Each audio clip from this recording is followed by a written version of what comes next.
And welcome, Zhanelya from Photo Portrayal. It's such a pleasure to have you here with us today. Hi, Liz. Thank you for inviting me. Oh, thank you. And I have to say, I love the picture behind you. Oh, thank you. That's one of my husband's works. It's amazing. Okay, so first question is, what does self-care mean to you? I'd say self-care to me is having some space for myself, like have this, especially in the mornings, first time you wake up, rather than reaching out for the phone or checking emails or starting work straight away. I love that amount of time that I have just to myself to read, exercise, do whatever my soul wants, really. Ooh, I love it. So how do you know what your soul wants in the morning? Fancy what?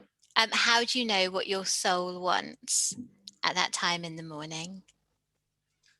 I think it's a mixture. Sometimes I go with the flow and just stare at the window if it has a beautiful sunrise. Most of the time, it's a combination of what I figured out is helpful. So I was kind of stacking it up over the years, and now it's almost like a real routine in the morning that I do. Ooh, I love it. So do you mind sharing with us what that morning routine looks like for you? Yeah, most of the time it is in order, but sometimes I mix and match and flip them around if I fancy it. But when I wake up, I go and get a glass of water. Then I do my morning affirmations, visualizations, stuff like that. I meditate for 20 minutes and do a grounding exercise together with it to connect the roots to the earth and to the universe and all that. After that, I listen to an audiobook while I'm exercising. I get my breakfast. That's where the staring in the window comes. Or sometimes when I go to grab a glass of water, I just float around for a bit longer. But that is pretty much it if I didn't forget anything. Oh, it sounds amazing. And when did you begin to use a morning routine as part of your self-care? I think it's been a while. I don't remember now how and when it started. Probably at least 3 or 4 years, but it wasn't in this shape as it currently is. I think I was doing some affirmations in the morning, and then because of health issues, I sucked up some exercise as well. And after that, read somewhere that drinking water is good for you, especially in the morning, because it just cleanses your body and all that. So added that in. So yeah, it didn't happen in one day. I didn't just start with 2 hours of doing stuff in the morning. Otherwise, I wouldn't stick to it for sure. So when you think back to when you very first began with your self-care, how did that look like for you? I'd say it was very, very tiny. It was literally while I'm washing my face in the morning, look at myself and do a bit of affirmations like that. I love the universe. I trust the universe. I love myself and things like that. And I kept changing them, trying to work out which ones I wanted. They changed over time because some of them it just stuck in my brain and I no longer needed them. Some of them were the new ones that going throughout the day, you go and realize, oh, that somehow triggered me. And you try to find what the root cause was and you stuck it to that morning list of things that you tell yourself. Ooh. So when you sort of notice that something triggers you, how would you describe sort of that experience for someone that perhaps has never sort of looked at their self-care in this way before? I'd say it's any time when you get upset or sad or angry, annoyed, if you fear anything. I I think my main drivers were upset and if I get annoyed by something, because I didn't really like being in that state. But if you're fearful of certain things, it is really helpful as well. Like if you've got some changes coming up in future and you keep moving over some things, then if you just add a little phrase in your morning routine, it will make it easier. Yeah, I love that. Yeah, I think affirmations can be so powerful because, as you described, it's something that we end up kind of taking on and becomes just part of who we are, just part of our natural being because we've repeated it that many times. Yeah, that's for sure.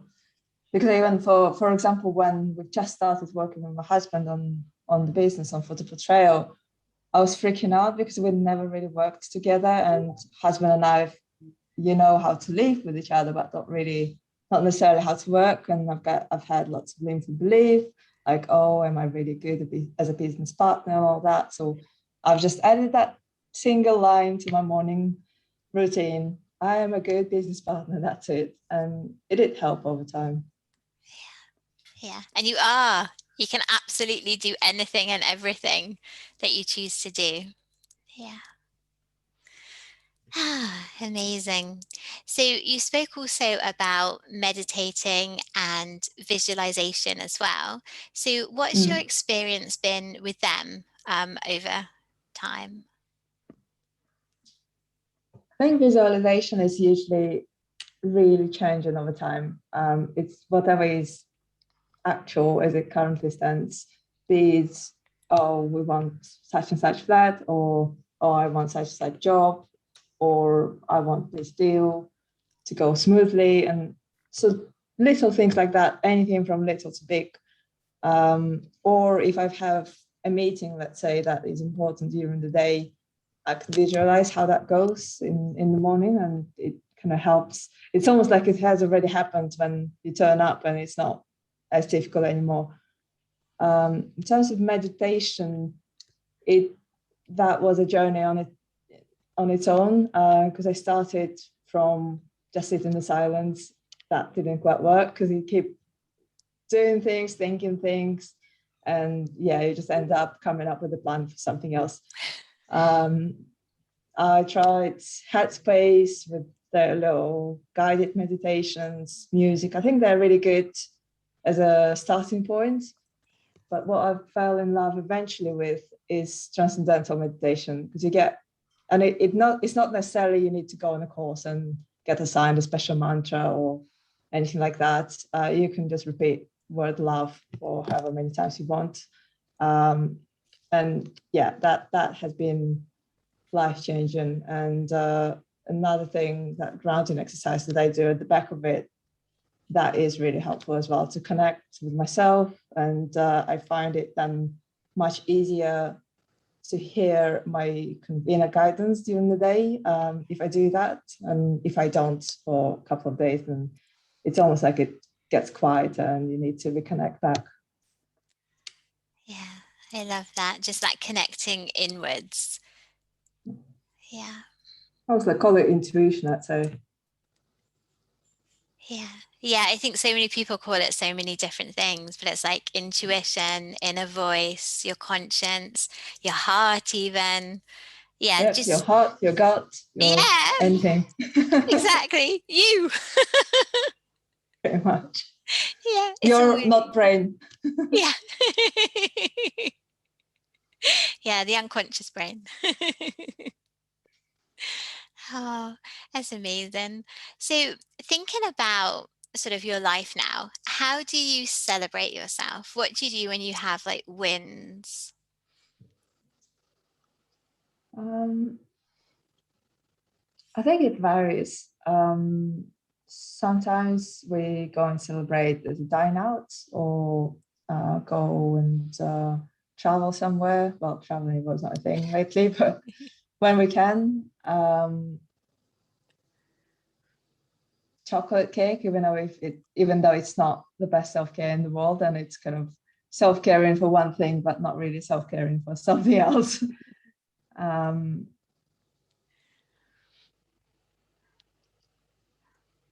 yeah, I think that is probably write it. Sometimes I'll buy something like a course or a book or um, some material that I'd like to learn, because that's another thing that I find enjoyable. So yeah.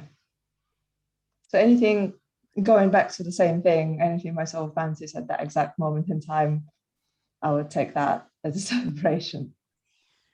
Yeah, I love it. Just back to that self connection and just filling yourself up with joy. Yeah. Yeah, it's beautiful. So, what is your very earliest memory of self-care?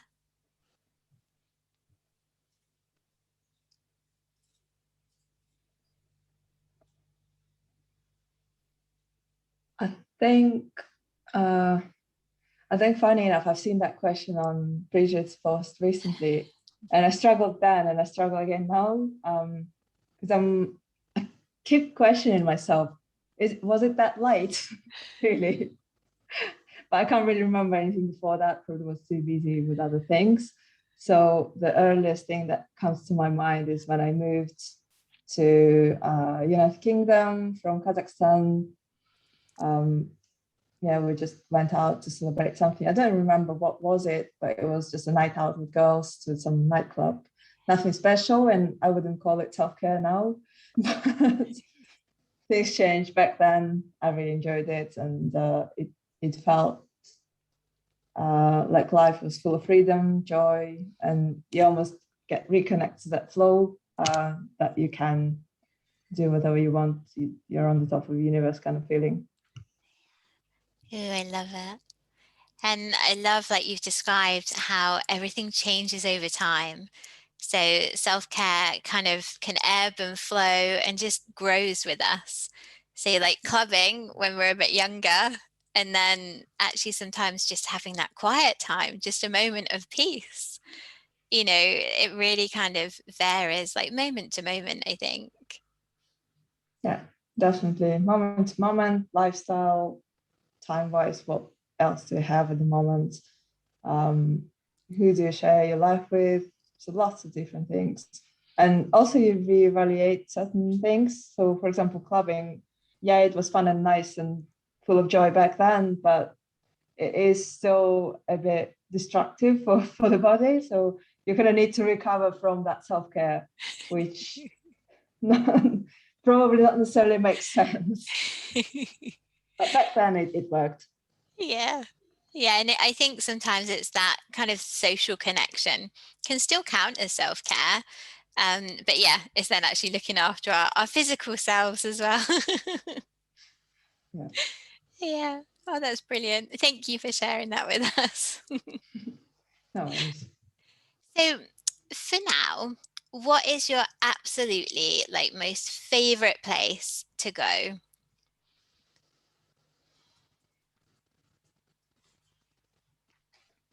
As in on a regular basis. Whatever comes to mind. I think I really enjoy going to the seaside, um, especially when we're going for a walk with my husband, because it's most of the time when it's not too crowded, especially in the evening, it's very peaceful and quiet. And when you see the waves going in and backwards, it's it's almost like that feeling that they're washing away things. Um, so yeah, it's very nice and relaxing. I really like being in nature in general, be it woods, forests, rivers, lakes, but I think sea is at the top of my list. Yeah, I love it. And, just that renewal. And like you said, just washing everything away, just like release as the waves, you know. And also, just as you said, like elsewhere in nature, just getting outside and we're connected back to where we began really, getting outside. Yeah. Ah, wow. I greatly appreciate everything that you have been sharing with us. Um, if somebody was to come to self-care like for the very first time now, what would your first step be that you'd suggest for them? Definitely say start very small. Like don't overburden yourself with all the gorgeous things. Like I will exercise 2 hours a day in the gym. I will go swimming as well after that. And I will also drink smoothies like 3 times a day and hand make them. And I will cook my meals. And so start small. I'd say start where you have the biggest pain point. So if it is, oh, I'm not really happy with what I eat because I'm either hungry or overeat, or it draws my energy down, start there. If it is sleep, then start there. You figure out your sleeping cycle and all of them things. If it's, oh, I've got too much thought going on in my brain, then meditation is probably where it's best to start. Or if you've got some certain thoughts that it's not necessarily too many of them, but you've got some really bothering ones, I think visualizations, affirmations are probably the best bet. So yeah, pick whichever is causing you most grief and get rid of that, I'd say.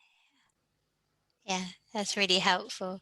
And I guess where people aren't sure, perhaps just to seek out and get support to get to the bottom of, what the biggest sort of issue for them is at that moment. Yeah. Yeah, get support, or if it helps to start going, at least to start somewhere, start pick whichever and go with it. Yeah. Yeah. It's one step, isn't it? The first step can often Yeah, be the hardest, but it can be really tiny. true. Yeah. Oh, amazing. And did you have anything else that you wanted to share with the audience about self-care? Um, nothing much I can personally think of. Just get started. It's definitely worth it. Invest in yourself. Yeah. Oh, it's beautiful. Thank you so, so, so much for sharing your experiences with us. Thank you for inviting. Absolutely my pleasure.